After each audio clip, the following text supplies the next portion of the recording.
queridos amigos, boa noite, sejam muito bem-vindos a mais um programa A Hora da Mediunidade.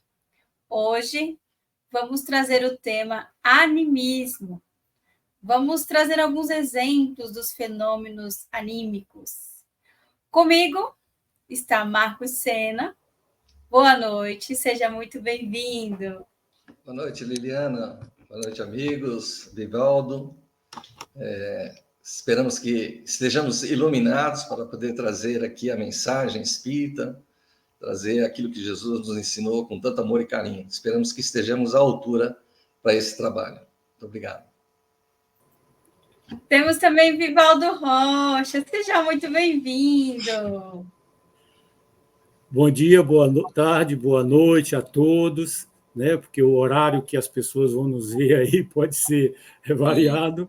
E para mim é uma alegria estar com vocês, amigos, irmãos, né? Praticantes, seguidores da doutrina espírita, e, ao mesmo tempo, parabenizar todos vocês que fazem a Hora da Mediunidade, né?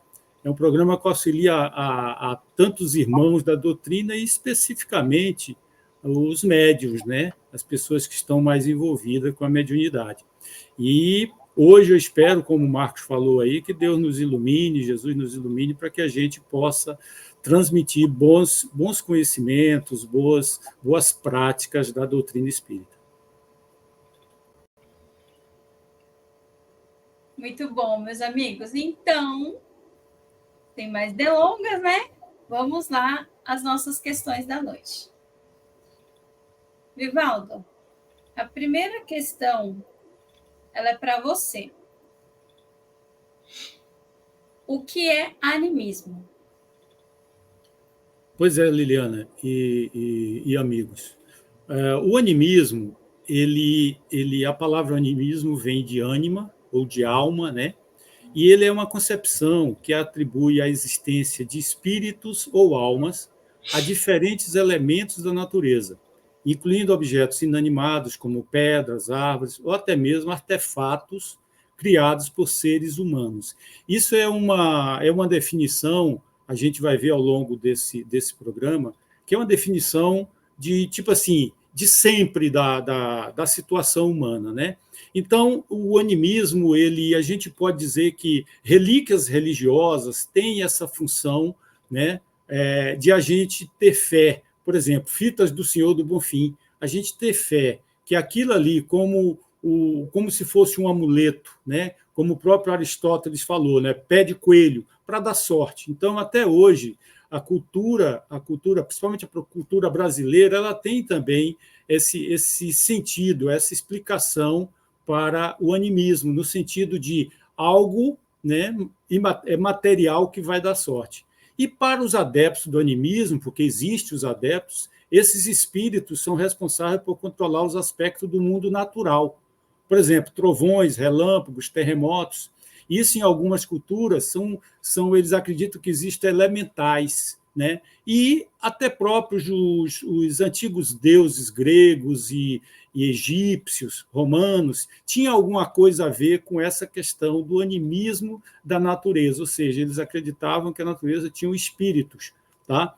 E, em alguns casos, essa crença pode evoluir para práticas rituais e de adoração a esses objetos ou amuletos, assumindo característica de uma religião, né? Nas civilizações primitivas, tudo isso era muito, vamos dizer, cerimonial nesse sentido de praticar o animismo. Aqui a gente pode lembrar, por exemplo, dos aborígenes na Austrália, dos nossos índios da Amazônia. Então, essa vamos dizer, crença, né? Ou pode ser até chamada de fé, que se acredita em coisas da natureza ou coisas inanimadas que têm a alma, isso é o que a gente poderia chamar de animismo. Lógico que aqui, ao longo do programa, a gente vê que a nossa doutrina espírita ela vai encarar de uma maneira diferente a toda essa definição que está aí. Muito bom, Vivaldo. Obrigada. Marcos, a próxima questão é para você. A telepatia é um fenômeno mediúnico ou anímico. E nos diz como que isso se manifesta. Então, Liliana, Vivaldo, queridos amigos que nos acompanham, a telepatia nada mais é do que a transmissão ou recepção simultânea de um pensamento ou de uma ideia. A gente tem a definição da palavra porque ela deriva do grego patos, que quer dizer impressão exercida sobre a alma. E tele, como a gente já sabe, distância. Então, nós temos a telemedicina, televisão, telescópio e assim sucessivamente. Então, essa troca de pensamentos, né, transmissão e recepção, fazem o processo que nós chamamos aqui de telepatia. Então, é um fenômeno bastante conhecido desde os primórdios da humanidade, né, e não há quem, como nós aqui, que nunca passamos ou deixamos de ter em algum momento uma situação dessa. Por exemplo, eu às vezes converso com meu filho, nós temos uma sintonia muito grande, embora distantes, né, em estados diferentes, e eu penso, olha, eu vou ligar para o meu filho, estou pensando nele aqui, vou ligar. Quando eu vou ligar, o telefone está dando ocupado. E quando eu desligo o telefone, vou esperar um pouquinho para voltar a ligar, é ele que estava tentando me ligar para conversar comigo sobre um assunto que eu queria conversar com ele. Então, são coisas que a gente... parece ser muito simples, né? Parece falar assim, olha, isso aí é previsível. Não é previsível. Né? Mas a telepatia proporciona esse tipo de situação. Outra coisa muito, muito engraçada aconteceu comigo também, que eu estava sentado no sofá, pensando na vida, e veio o nome de um amigo meu na cabeça, assim, instantaneamente, assim, Jefferson. Nossa, por que será que veio o nome dele na minha cabeça, né? Aí eu falei, vou mandar uma mensagem para ele. Aí peguei no WhatsApp, mandei uma mensagem fonada, dizendo, ô Jefferson, como é que você está? Cara, estou com muita saudade de você, eu vou vir para São Paulo, quem sabe a gente possa se ver, e quero te deixar um abraço muito grande, tal. Aí ele me respondeu na sequência, assim, Marcos, eu estava pensando em você nesse momento, porque a gente mudou de casa e eu queria te convidar para vir para cá, mas eu agradeço muito por você estar me ligando e me mandando abraço no dia do meu aniversário. Gente, vou contar para vocês aqui, eu não sabia que era aniversário dele. Mas são transmissões, né, de pensamentos que a gente troca a essa recepção, a essa transmissão simultânea. Então, as mesmas ideias, elas chegam até nós. Se a gente olhar lá desde 1825, já na França, né, havia já estudos a respeito da telepatia, né, e elas sempre apareceram ligadas ao magnetismo, né, que era muito forte dentro da nossa concepção de estudo do que são os fluidos e como eles se processam, e também do hipnotismo. Atualmente, o Vivaldo pode me ajudar muito em relação a isso, a parapsicologia, ela estuda muito e se assemelha muito com as questões dos fenômenos psicogamos, né? Então, são esses fenômenos da psigama, que juntamente com a telepatia, junto com a pré-cognição que a gente vê, prever alguma coisa ou ver situações antepassadas, que ela se junta com a telepatia também e faz como se fosse um comboio, né, desses fenômenos que são pertencentes à parapsicologia. Mas se a gente puxar agora mais especificamente, né, para a nossa doutrina espírita, já o nosso querido, né, Allan Kardec já nos traz lá no Livro dos Espíritos, na questão 421, uma pergunta bastante interessante, que tem muito a ver com a questão da telepatia. Né? Então, ele pergunta assim, como se explica, né, que duas pessoas perfeitamente acordadas, né, possam ter a mesma ideia simultaneamente? Então, é como a gente estava explicando aqui no caso, né, eu e meu filho, e vocês também já devem ter passado por situações similares, que a gente tem essa troca de informações. E o Espírito da Verdade responde a Kardec. Né? São dois espíritos simpáticos, que se comunicam e veem reciprocamente os seus pensamentos respectivos, embora sem estarem adormecidos. Então, é interessante, né, que a gente acha que somente quando o corpo, no estado de dormência, né, que a gente não está ativo, é que o nosso espírito se manifesta. Não. Em todos os momentos ele tem essa posição. E Kardec também faz um comentário no próprio Livro dos Espíritos sobre essa resposta. Né? Aí houve a resposta dos espíritos e ele traz a concepção do que ele compreende. E ele diz o seguinte: há entre os espíritos que se afinam uma comunicação de pensamentos que faz duas pessoas se vejam e se compreendam sem a necessidade dos signos exteriores da linguagem. Né? Poderia dizer-se que elas falam a linguagem dos espíritos. Então, não precisa ter a oralidade, a verbalidade ou o gestual para que haja comunicação. Ela se dá de forma telepática, né? O que mais nós podemos trazer? Sim. André Luiz também nos traz uma posição um pouco mais complexa, né? Porque o que a gente entende? Que a telepatia era se dá de encarnado para encarnado, né? O animismo se dá do encarnado para o encarnado.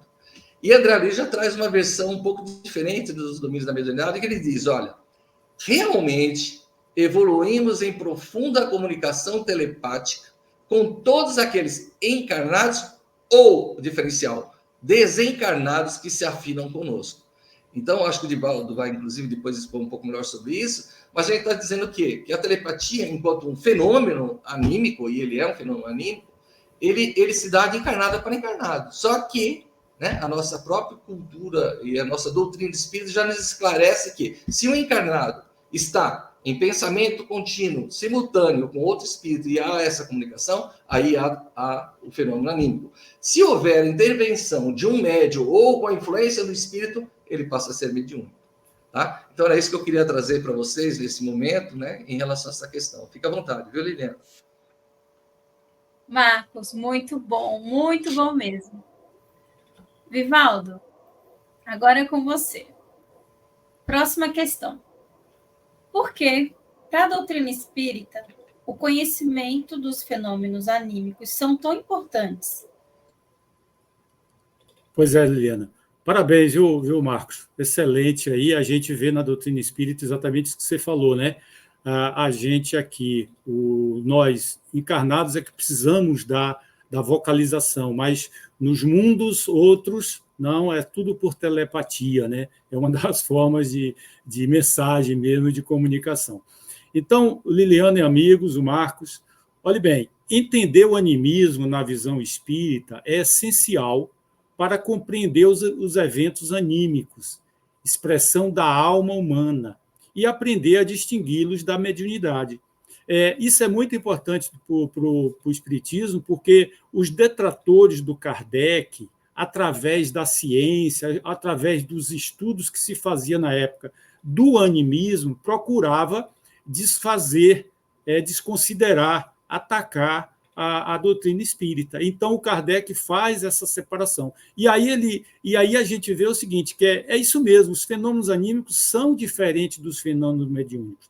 É tanto que o Kardec ele nem menciona muito animismo, ele menciona medianímicos, para exatamente fazer bem essa diferença, porque os detratores dele já usando a ciência, né, a ciência materialista, queria interferir na parte da mediunidade, dizendo que era animismo, quando todos nós sabemos hoje que não, né?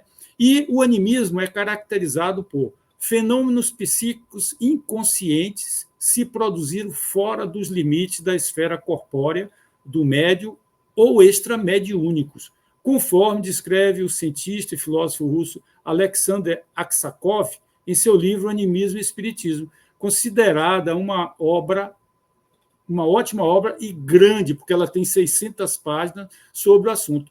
Esse livro, Animismo e Espiritismo, o Alexander, ele lançou depois de um livro que combatia muito o animismo, considerando o animismo como a mediunidade. Então, ele fez um livro de 100 páginas, ele transformou em 600 páginas.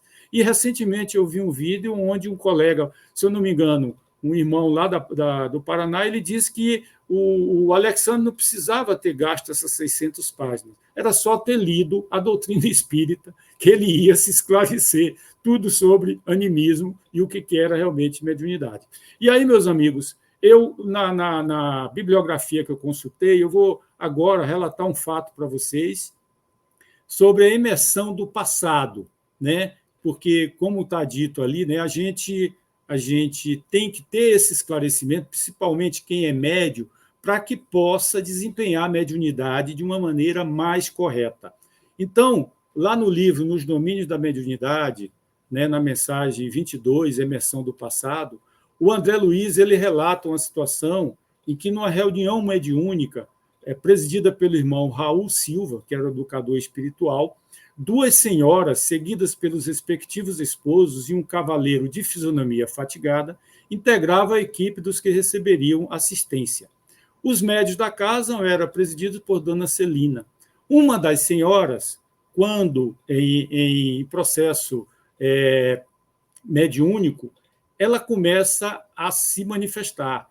Quem me socorre? Quem me socorre? E, comprimindo o peito com as mãos, acrescentava em tom comovedor: covarde, por que apunhalar assim uma indefesa mulher?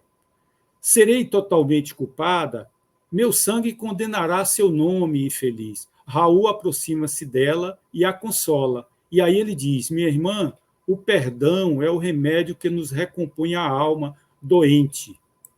Não admita o desespero, lhe subjuga as energias.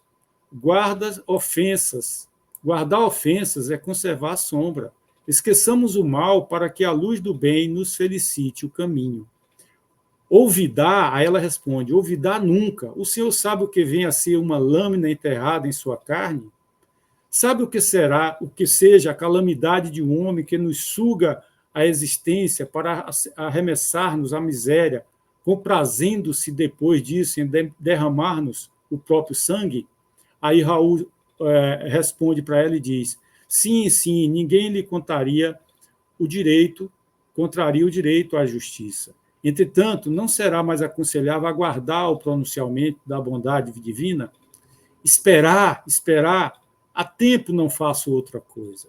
E a pobre criatura prorrompeu em soluços, enquanto um homem desencarnado, não longe, fitava com inexprimível desalento. O André e o Hilário, que estavam assistindo a tudo isso, ficaram perplexos, né? E o Hilário menciona: não vejo a entidade de quem a nossa irmã se faz intérprete. Aí o instrutor, o Aulus, afagou a mente da doente e disse: estamos diante do passado de nossa companheira. A mágoa e o azedume, tanto quanto a personalidade supostamente exótica de que dá testemunho, tudo procede dela mesmo. A aproximação do antigo desafeto cria o gatilho. Né? Nós sabemos que na parte mental tem muito, a psicologia, a psiquiatria fala muito desses gatilhos, né? Que são coisas meio mnemônicas, né? Que quando acontece uma coisa, logo em seguida vem aquela que detona, quer dizer, quando acontece aquela que detona, vem aquela mais grave. Né? Laços de amor e ódio, perturba-se-lhe a vida mental necessitada de ampla reeducação. Isso Aulus está falando. Né?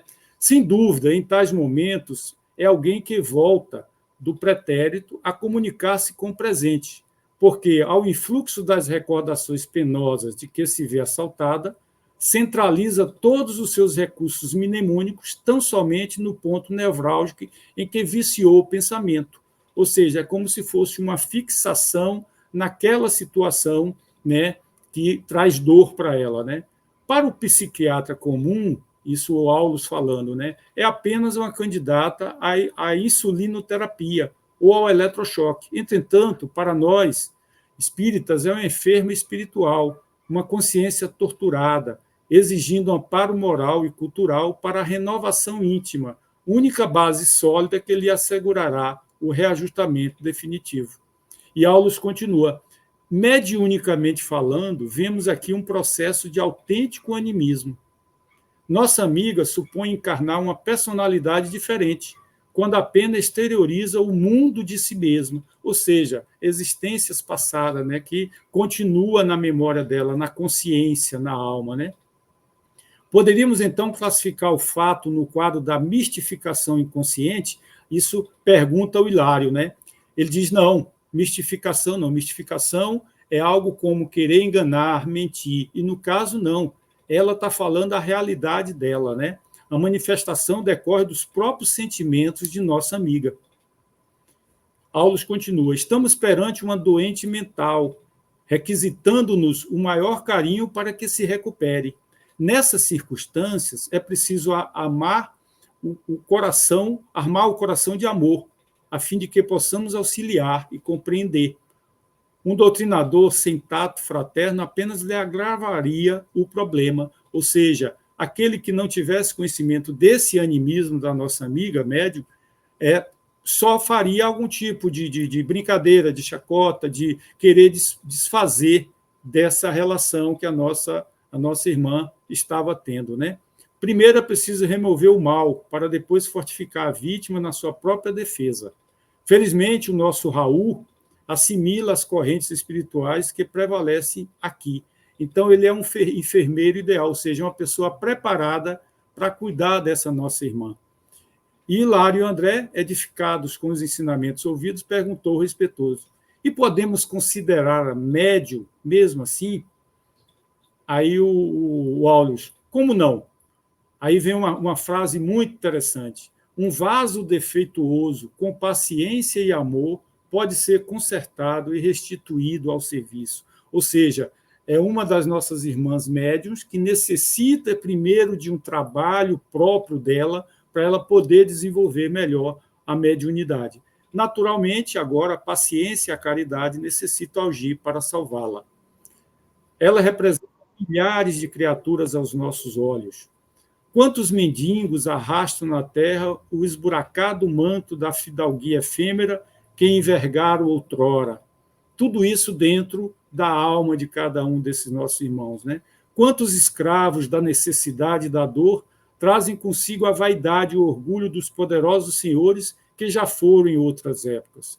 Quantas almas conduzidas à ligação caminham do berço ao túmulo, transportando quistos invisíveis de aversão e ódio aos próprios parentes, que eles foram duros adversários em existências pregressas. Ou seja, todas essas questões estão na alma, são as dores da alma, né? É o animismo quando ela se manifesta.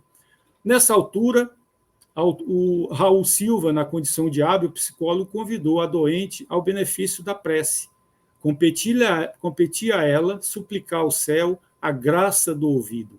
Cabia-lhe apagar o passado da imaginação de maneira a pacificar-se. E, singularmente comovido, recomendou-lhe repetir em companhia dele as frases sublimes da oração dominical. A pobre senhora, então, acompanhou docilmente. Ou seja, a reunião mediúnica era para cuidar dos desencarnados, e nós vimos aí uma situação de animismo da própria médium, né, que em muitas situações o animismo ele é importante dentro da doutrina espírita por conta disso, para nos mostrar, né, como distinguir a mediunidade do animismo, que foi esse caso aí, onde a gente pode tirar várias lições, né? Uma compreensão, um carinho, um amor com nossos irmãos médios, né? Os médios se prepararem melhor, né, com estudos, leem bastante dos médios, que é um guia fundamental, sensibilidade dos nossos coordenadores dos trabalhos mediúnicos para perceberem isso, e um exemplo de animismo com regressão a outras vidas da própria médium, né, que tem a psicologia, a psiquiatria, usa muito desse recurso de regressão, né, a outras vidas para tentar resolver esses problemas mentais da própria pessoa. Então, era isso, Liliana e Marcos, uma história muito interessante. Muito bom, Vivaldo. Muito mesmo. Obrigada. Terminamos. Foi muito bom. Eu gostei muito de estar aqui com vocês hoje. Aprendi bastante. E gostaria de agradecer e já deixar aqui o convite para o próximo programa, viu? Vamos só ler um trechinho aqui. O Senhor concede-nos a claridade de hoje para que esquecemos as trevas de ontem, preparando-nos para o amanhã no rumo da luz imperecível. Uma mensagem do livro Pão Nosso, psicografado por Chico Xavier e Emmanuel. Essa luz imperecível, hein? Todos nós estamos nesse caminho, né? Dessa perfeição para chegar nessa luz aí que não morre nunca mais. Sejamos preparados para isso. Sim. Ok? Boa noite, meus amigos.